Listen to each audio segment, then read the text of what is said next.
Hey, we're back with Connected Classrooms, and I'm here with Mariah Sutherland, who teaches 5th grade math at Crockett.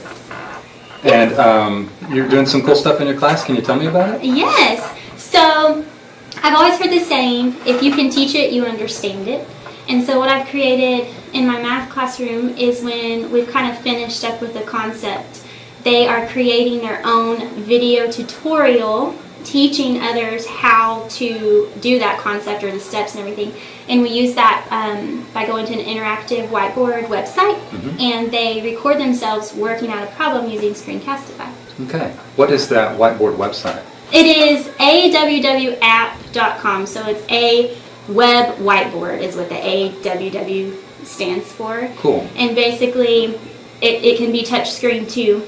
It has where you can do markers, pencil, you can do text boxes, images, all that stuff, and they put it right on the screen. Okay, so I mean, you're using this in math, but in math you could use it really with any topic, right? Oh yes, and same thing with Screencastify. I mean, it doesn't matter what the topic is; they can create a video tutorial over that.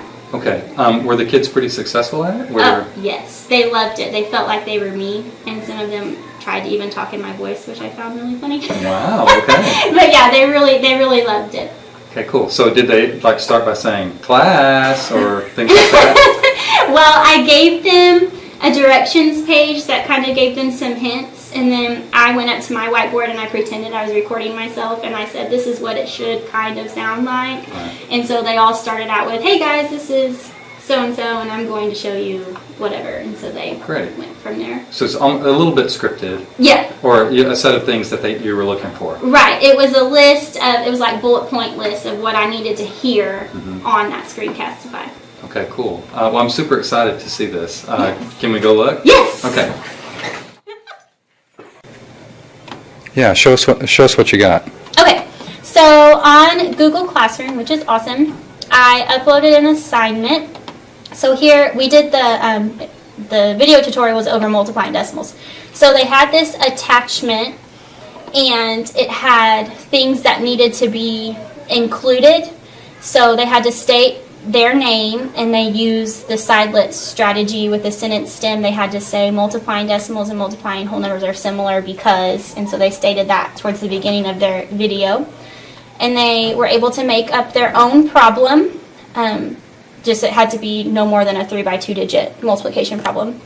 And then they had to go through the steps that we learned throughout all of our lessons, and I gave them an example. And then I also reminded them that I needed to hear math language words. So in this particular tutorial, I should hear whole number, decimals, place value, partial products, product, things like that. So after we went over the directions, they were able to go to this AWW app website right here. And it's just a whiteboard, so you can write on it and change the color, change the size, all sorts of fun things, which they really loved to do. And then they started Screencastify, and they were able to record their math. So I can show you an example of that. Hello, my name is Gaetano, and today I'm going to be teaching you how to multiply decimals. It is very similar to whole numbers because you don't need the decimals. So my problem today is 3 and 2 tenths times 4 and 2 tenths. So 4